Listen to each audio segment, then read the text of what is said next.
Fala galera, aqui é Paulo Sérgio e agora a gente vai para o módulo que traz o gerenciamento de indicadores e a sua relação com a tomada de decisão. Quando a gente fala de tomada de decisão, a gente está falando que existe a figura de uma liderança ou mais lideranças dentro da organização, dentro de um setor, dentro de uma coordenação, gerência, diretoria e que vai estar norteando, seja as pessoas dentro desse setor, seja um processo específico de trabalho que possa estar bem claro dentro desse contexto. E aí, quando a gente vai falar desse alinhamento de processos, que geralmente envolve uma cadeia de colaboradores, a gente tem que deixar bem claro como que a gente vai padronizar, como que a gente vai gerenciar e qual que é o papel do líder dentro desse contexto. Então você que é coordenação, que é gerente, que é diretor, diretora, né, dentro do seu setor, você exerce uma função de liderança. E aí a gente tem alguns aspectos muito sensíveis que às vezes são deixados de lado, mas que são de fundamental importância para que a organização tenha sucesso naquilo que se propõe. Com relação à padronização de indicadores, se você me perguntar por que eu devo padronizar esses indicadores dentro da organização, é muito importante, é bem claro, os fluxos eles devem ficar claros, as normativas, os protocolos eles vão nortear a forma como esses indicadores vão se comportar dentro da organização e os colaboradores têm que saber como que isso deve acontecer. Porque caso isso não aconteça da maneira ideal, é muito natural que esses colaboradores não vão conseguir executar o que a organização precisa e isso não vai ser uma falha do colaborador, e sim uma falha de comunicação nesse processo. Então a gente precisa padronizar e deixar isso claro.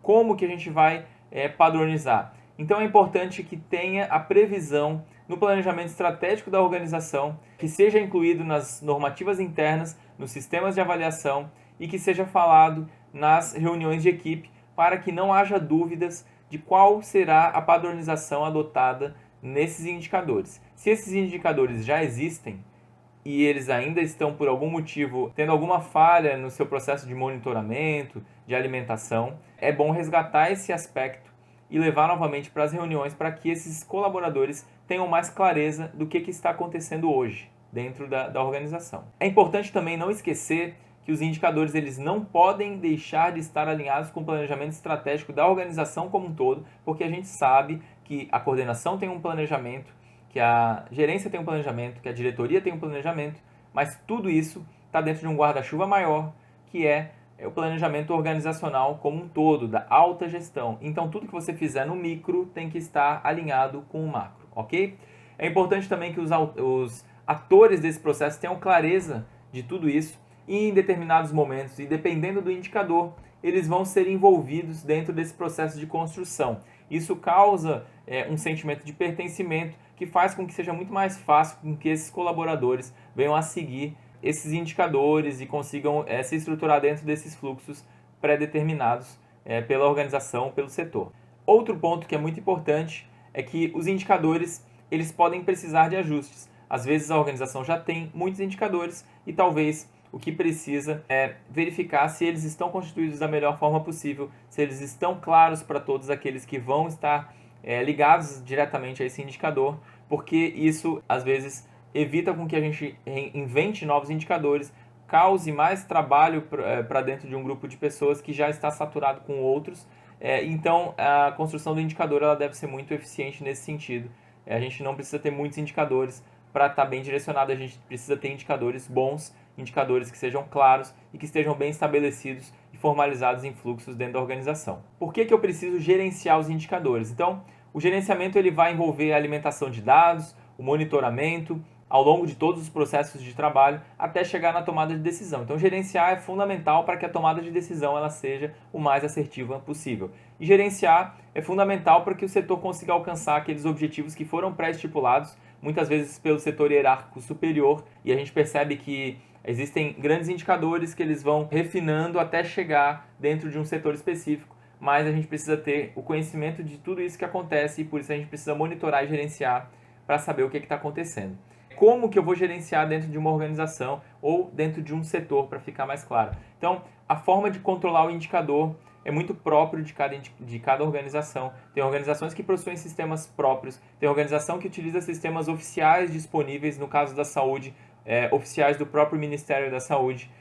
Existem organizações que têm sistemas, como a própria Ebicer, eu sei que possui um sistema para controlar algumas atividades dentro, e aí isso vai ser sempre um combinado entre os diferentes níveis de gestão até aqueles colaboradores que estão mais na linha de frente. Em alguns casos, é importante criar mecanismos para fazer o controle desses indicadores, e esses mecanismos podem utilizar plataformas próprias, plataformas que são gratuitas. Eu trago alguns exemplos dentro do e-book, como por exemplo o OneDrive, como por exemplo o próprio Drive do Google, o Dropbox, e também a gente vai encontrar outros que já são utilizados pelo Ministério da Saúde, como o ESUS, né, como o CH e outros sistemas, tantos outros sistemas que existem e que eles devem ser notificados. Então é importante a gente ter o entendimento. No módulo anterior a gente falou de Big Data, de dados e plataformas, lá a gente já tinha visto alguns, então a gente tem que saber que tudo isso está nesse aspecto de monitoramento e gerenciamento e que vai munir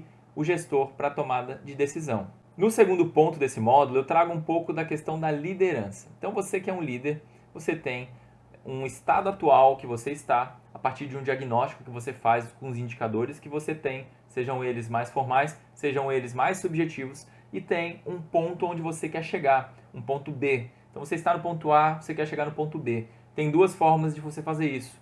Uma forma que é eficiente, uma forma onde você vai gastar muita energia, muito recurso, e isso vai fazer com que seja ineficiente para a organização. Você, como um bom tomador de decisão, tem que, além de conhecer os indicadores, compreender que as suas competências elas podem ser trabalhadas para aperfeiçoar esse processo. Dentro dos aspectos de liderança, algumas coisas são importantes de serem mencionadas. Você que é coordenador, gerente, diretor, ou ocupa essa posição dentro do seu setor, é muito interessante que haja uma didática ao passar um determinado diagnóstico, um determinado resultado de um indicador para o seu colaborador. Isso tem que ficar claro para esta pessoa. Então, nem tudo que é claro para a gente é claro para o outro, e a gente tem que, de alguma forma, confirmar se de fato houve essa compreensão. Caso não tenha havido, ou caso a gente perceba que esse colaborador tem dificuldade para alcançar, a gente tem que entender qual é o motivo que faz com que esse colaborador tenha dificuldade para atingir aquele indicador ao qual ele deveria ou precisaria ter atingido dentro da organização. Então a gente precisa ouvir, o tomador de decisão ele precisa entender, e para ele entender, ele precisa parar e ouvir e sentir o que está acontecendo. Outra questão é que quando um setor como um todo descobre, percebe que tem um aspecto que pode ser melhorado, o envolvimento da organização na medida do possível, o envolvimento das pessoas daquele setor dentro da busca da solução, faz com que isso seja muito mais efetivo, muito mais eficiente. Então, cabe aqui pontuar que essa é uma estratégia muito válida para ser utilizada pelo gestor dentro do seu setor, dentro da sua organização. Um grande aspecto importante é que, caso a gente tenha um erro particular que ele necessite de uma chamada de atenção, que isso seja feito de maneira individual, porque não há necessidade alguma de a gente colocar aquele servidor exposto desnecessariamente. E aí existem técnicas para dar esse feedback. Uma técnica que eu menciono na apostila é a técnica do sanduíche, muito utilizada em organizações de diferentes setores, e vocês vão ter alguns vídeos ali para explicar como que ela funciona, mas em termos mais gerais, a gente começa evidenciando aspectos positivos do funcionário, fala o que a gente quer falar e depois conclui de uma maneira positiva, fazendo com que psicologicamente aquela informação entre de um jeito muito mais assimilável e que a gente tenha um retorno bastante interessante desse colaborador para dentro da organização, para dentro do setor. Quando a gente fala de liderança, é importante também a gente entender que a liderança, o papel do líder, ele está muito mais relacionado a aspectos subjetivos, interpessoais, de comunicação, do que os aspectos técnicos. Então, uma pessoa ela pode aprender todas as técnicas possíveis. Agora, existem alguns aspectos que são próprios de perfil, que existe uma dificuldade maior para serem trabalhados, mas que são de fundamental importância para ter o sucesso. Para a gente poder atingir e alcançar a alta performance profissional, né? Os estudos nessa linha mostram que ter uma visão dinâmica, pensar fora da caixa, trabalhar o relacionamento, a comunicação, a criatividade, né? A mentalidade positiva está relacionada aos aspectos de liderança de maneira mais assertiva, tá? Muito mais do que simplesmente a questão técnica. Então, você líder precisa trabalhar isso para ser para conseguir alcançar um retorno melhor dentro do seu setor. Eu trago dentro da apostila alguns vídeos que são de bastante interesse para quem gosta de trabalhar e para quem quer trabalhar esses aspectos de liderança, né? E aí eu trago também pontualmente o que se espera de um líder, independente do setor a gente está falando aqui, ok? Bom, então o líder ele precisa passar segurança para os seus liderados, ele precisa tomar decisões, não pode ficar em cima do muro, tem que ser claro nas suas expectativas, desafiar a equipe na medida certa, isto é, estabelecer uma régua onde é possível alcançar, mas com certa dificuldade, para também não subestimar os seus profissionais, liderar pelo exemplo, saber reconhecer um bom desempenho. Então, isso é muito importante porque motiva a equipe e vai motivar o colega do lado a fazer e tentar buscar aquilo também, né? Dar feedbacks da maneira correta, que já foi falado anteriormente, e saber identificar e alocar esses talentos. Às vezes a gente coloca pessoas no setor que ela não está produzindo muito, mas não é a maior habilidade daquela pessoa, e isso é fundamental que o líder tenha em mente também, saber alocar as pessoas. Como que você é como líder? Então a gente vai perceber que existem várias cadeias de entendimento, de diagnóstico de liderança, né, para trabalhar o perfil de liderança. Eu trago uma delas que vai tentar fazer com que você encontre e saiba como que você é, porque tendo esse autoconhecimento do seu papel de liderança, você consegue executar melhor dentro do seu dia a dia de trabalho. E aí a gente vai perceber que existem características daquele líder que é mais analítico, que é mais pragmático, que é mais expressivo e que é mais afável. E aí você vai ter muito claramente dentro desse e-book que vocês receberam.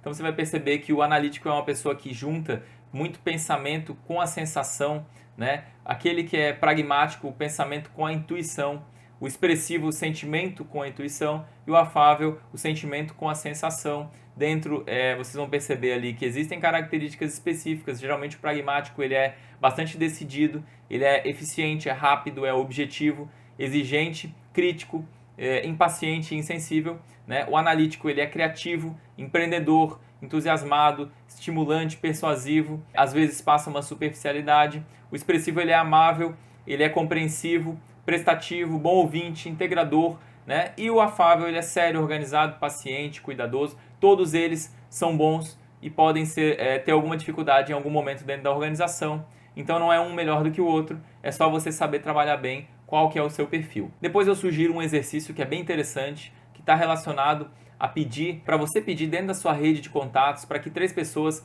falem quais são características positivas e pontos a melhorar seu, porque às vezes a gente acha que é de um jeito, a gente acha que passa uma informação e está passando outra. Então eu sugiro que vocês façam esse exercício, ele é muito bacana. Vocês podem mandar para mais de 3 pessoas, vocês podem mandar por e-mail, por mensagem, funciona e dá certo.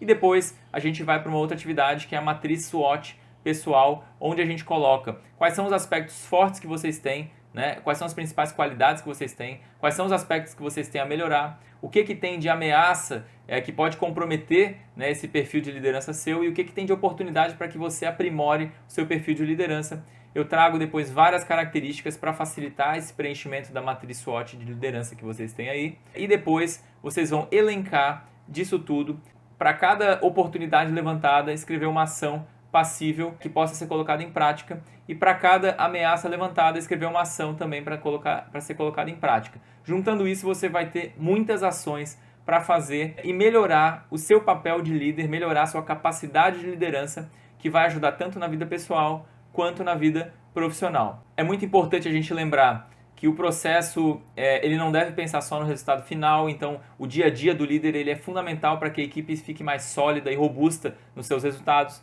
que há indicadores que a planilha não vai medir, são indicadores subjetivos. O líder deve considerar o quanto que o time evolui no processo. Às vezes a gente não tira nota 10, mas a gente consegue tirar um 8 quando no mês passado a gente tirou uma nota 6, né? E por fim, eu passo alguns vídeos muito interessantes no âmbito da liderança, que eu acho que agora nesse momento de casa, de home office, vocês podem ver e aproveitar bastante. Tá certo? Então a gente encerra por aqui, eu espero que tenha sido bom. Eu fico à disposição para qualquer troca relacionada a essa temática. E nos vemos aí, quem sabe, num futuro breve. Um grande abraço, cabeça centrada agora nesse momento de pandemia, a gente vai passar por isso juntos. Abraço, até mais.